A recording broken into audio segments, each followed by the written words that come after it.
पिछली बार जब आके मुझे एक इम्पॉसिबल रैम चैलेंज दे देता है जिसके अंदर मुझे 2 मिनट और 50 सेकंड में पूरा के पूरा रैम को पार करना था, मैं जान की बाजी लगा के अपनी बाइक से उस रैम चैलेंज को कंप्लीट कर लेता और गिफ्ट के तौर पे मुझे जल्द पर 30 लाख रुपए दे देता है। तो अब इतना सारा पैसा जीतने के बाद मैं सोच रहा था इन सारे पैसे का क्या किया जाए। मेरे पास पूरे 30 लाख रुपए आ चुके थे और मैं ये भी जानता था कि जब जब मेरे पास पैसा आया तब तक मैंने काफी सारी गलतियां की है, पर इस बार मैं सारे काम दिमाग से करने वाला था। तो सबसे पहले मैंने अपने सारे पैसों को अपने बैग में भरा और अपने घर से निकल पड़ा। आज मुझे काफी सारे काम करने थे और सारे काम को अच्छे से अंजाम देना था, इसलिए मैं फटाफट अपनी स्कॉर्पियो की तरफ भागा, उसके अंदर बैठा, उसे स्टार्ट किया और अपने घर से निकल पड़ा। अब जबकि मेरे पास इतना सारा पैसा आ गया था तो सबसे पहले मैं अपनी स्कॉर्पियो की टंकी फुल करवाने वाला था। जब से मैं इसे रिस्टोर करवा के लाया हूँ तब से मैंने इसमें 500 रुपए के ऊपर का पेट्रोल नहीं डाला, और क्योंकि एक रिस्टोरेशन वाली गाड़ी है इसका एवरेज भी काफी ज्यादा कम मिल रहा था मुझे। और जब मुझे इतना सारा पैसा मिला मैंने सोचा कि सबसे पहले इस गाड़ी के अंदर पेट्रोल डलवाना चाहिए, और फिर मैं ड्राइव करते करते पहुंच गया सीधा पेट्रोल पंप की तरफ। वहां पे पहुंचते ही मैंने अपनी गाड़ी को सबसे पहले पार्क किया, गाड़ी से उतरा और उसके बाद अपनी गाड़ी के अंदर मैंने पूरा 5000 रुपए का पेट्रोल डलवाया। अब गाड़ी की टंकी लगभग फुल हो चुकी थी तो मैंने जितना पेट्रोल डलवाया था मैंने उसकी पेमेंट कर दी, अपनी गाड़ी को स्टार्ट करके पेट्रोल पंप से निकल पड़ा। मेरी गाड़ी पहले से काफी ज्यादा स्मूथ चल रही थी और अगला मुकाम था मेरा बैंक, क्योंकि ये जो पैसा जलपरे ने मुझे दिया था इसको साथ में रखना सही नहीं था और ना मैं इसे घर पे रख सकता था। तो लगभग आधा घंटा ड्राइव करने के बाद मैं पहुंच जाता हूँ अपने बैंक की तरफ। वहाँ पहुंचते ही मैं अपनी गाड़ी को पार्क कर देता हूँ, फिर गाड़ी से उतर के सीधा बैंक की तरफ चल पड़ता हूँ। मैंने इस बात का पूरा ध्यान रखा हुआ था कहीं कोई मुझे फॉलो तो नहीं कर रहा। मैं नहीं चाहता था कि मावेश को इन पैसों के बारे में बिल्कुल भी पता चले। जब मुझे लगा मेरा पीछा कोई नहीं कर रहा तो मैं सीधा कैशियर के पास गया और उसे बोल दिया कि मुझे मेरा पैसा डिपॉजिट करवाना है। तो सर कितना पैसा डिपॉजिट करवाना चाहेंगे आप? 30 लाख रुपए।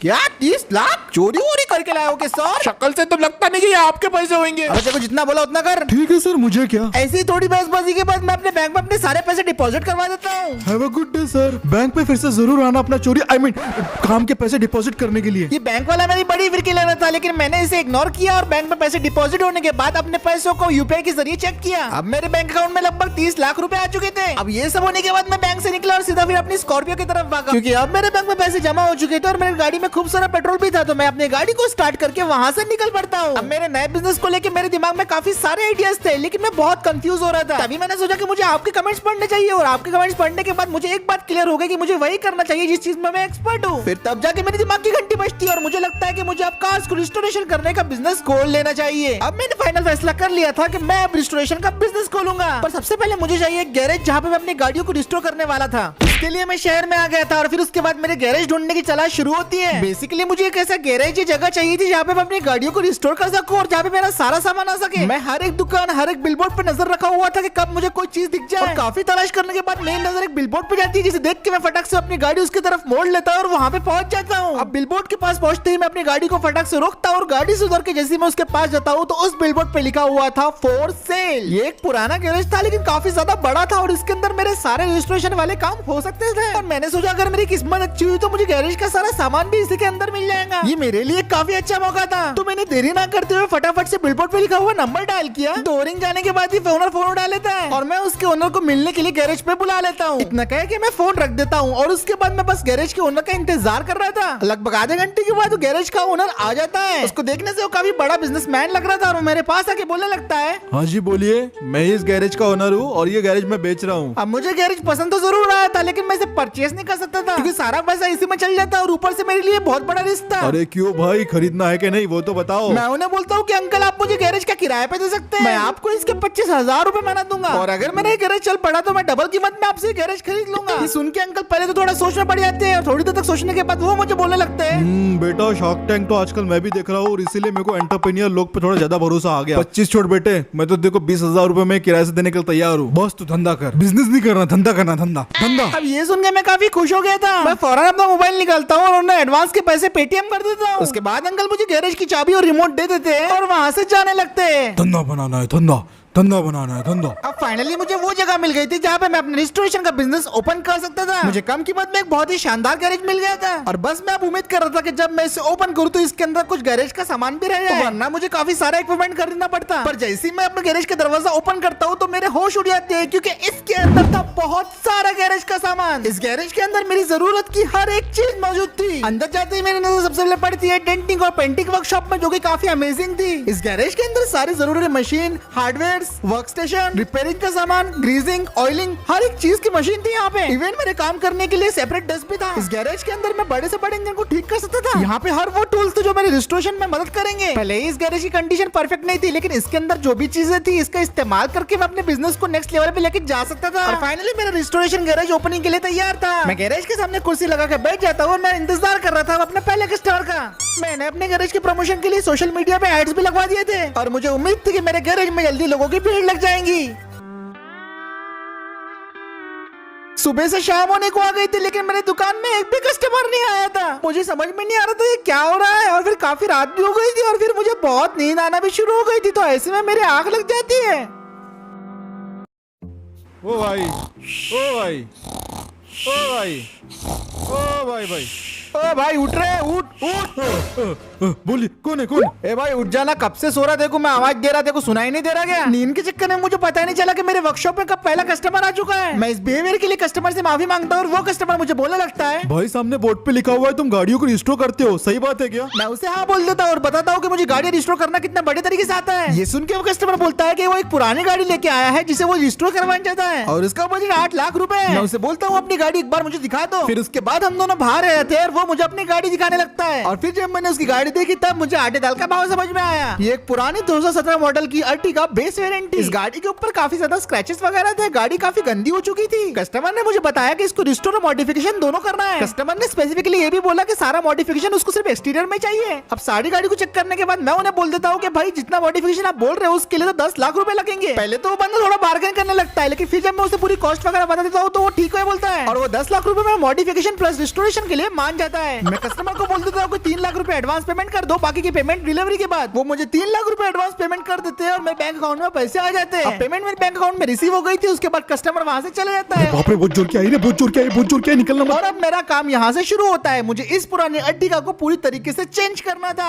पर सबसे पहले मैंने सोचा कि इस गाड़ी की एक टेस्ट ड्राइव मुझे कर लेनी चाहिए। पुरानी गाड़ियों में अक्सर इंजन में काफी ज्यादा प्रॉब्लम्स होती है और इसमें अगर ऐसा कुछ निकला तो रिस्टोरेशन के टाइम पे मुझे वो सब भी ठीक करना पड़ेगा। तो मैं गाड़ी के अंदर बैठ जाता हूँ, उसे स्टार्ट करता हूँ और स्टार्ट करते बराबर मुझे थोड़ी रैटलिंग की आवाज आती है। छोटी मोटी नॉइज समझ के मैं उसे इग्नोर कर देता हूँ और गाड़ी को स्टार्ट करके वहाँ से निकल पड़ता हूँ टेस्टिंग के लिए। बस सिर्फ 5 मिनट बाद चलाने के बाद मुझे पता चल जाता है कि इस गाड़ी में काफी सारी प्रॉब्लम्स हैं। इस गाड़ी की स्पीडोमीटर वगैरह ठीक से काम नहीं कर रहे थे, एक्सेलरेटर और गियर में काफी ज्यादा दिक्कतें थी, क्लच भी मुझे थोड़ा बहुत जाम लग रहा था जिसकी वजह से गाड़ी के परफॉर्मेंस पे काफी ज्यादा इफेक्ट पड़ सकता था। और अब मुझे इसको रिस्टोर करने के साथ साथ इसके इंजन में भी थोड़ा बहुत काम करना पड़ेगा। गाड़ी को पूरी तरीके से चेक करने के बाद मैं वो गाड़ी को पलटा लेता हूँ और वहाँ से सीधा निकल पड़ता हूँ फिर से वापस अपने गैरेज की तरफ। मैंने अच्छा वो काम शुरू करने से पहले इसकी टेस्ट ड्राइव ले ली थी, तभी गाड़ी का सारा चिट्टा बिट्टा बाहर आ गया था और मैं अब गाड़ी की टेस्ट ड्राइव लेके गैरेज में वापस आ गया था। सबसे पहले तो मैं गाड़ी को गैरेज के अंदर पार्क कर देता हूँ। अब इस गाड़ी के ऊपर काम करने की बारी थी। अब जो बबलू मैकेनिक से जो मैंने सीखा था वो सारा मैं इस गाड़ी के ऊपर अप्लाई करने वाला था। मैंने कई बार बबलू मैकेनिक के वर्कर को बॉडी किट लगाने के लिए ऐसे करते हुए देखा था, तो मैं भी वैसा करने लग जाता हूँ। नई बॉडी किट और बम्पर लगाने के लिए मैं इसके सारे पार्ट्स एक एक करके अलग करने लगता हूँ। ये तरीका भले ही अजीब था लेकिन काम जरूर करता है। फिर बारी थी गाड़ी के ऊपर के छोटे मोटे डेंट फिक्स करने की और ये वाली कला भी मैंने बबलू मैकेनिक से सीखी थी। मैंने 90% ज्यादा डेंट गाड़ी से रिमूव कर दिए थे। फिर गाड़ी के एक्सेलरेटर और ब्रेक जो जाम हो गए थे उनको मैंने पूरी तरीके से ठीक कर दिया और अब वो पूरे फ्री हो गए। फिर उसके बाद बारी थी इंजन को ठीक करने की। काफी ज्यादा इंजन में डैमेज होकर रखा था, तो मैंने अपनी तरीके से इंजन को जितना आता था मैंने इंजन को ठीक किया और अब हमारी गाड़ी तैयार थी नई पार्ट लगाने के लिए और पेंटिंग डेंटिंग के लिए। अब नए पार्ट्स मंगाने के लिए सबसे पहले जो कस्टमर ने जो मुझे 3 लाख रुपए एडवांस दिए थे वही पैसों से मैंने ऑनलाइन जाके काफी सारे पार्ट्स ऑर्डर कर दिए जो इस अर्टिगा के मॉडिफिकेशन और रिस्टोरेशन में यूज होने वाले थे। और सही बताओ तो मुझे जेन्युइन पार्ट्स काफी ज्यादा सस्ते प्राइस में मिल गए थे और लगभग 2,75,000 में हमारे सारे पार्ट्स ऑर्डर हो चुके थे। अब जब हमारे पार्ट्स ऑर्डर हो गए थे तो मैंने गाड़ी को पेंटिंग और डेंटिंग वर्कशॉप में मूव कर दिया था। अब मुझे प्रोफेशनली पेंट करना तो नहीं आता था, लेकिन बबलू मैकेनिक के साथ रह के मैंने बहुत कुछ सीख लिया था और मुझे पूरा भरोसा था कि मैं ये कर लूंगा। और उसके बाद फिर हमारी गाड़ी की रिपेंटिंग शुरू हो जाती है। अभी इसमें काफी ज्यादा टाइम और वक्त लगने वाला था और फिर लगभग 2 हफ्ते तक मैं इस पे जोरों शोरों से काम करता हूँ।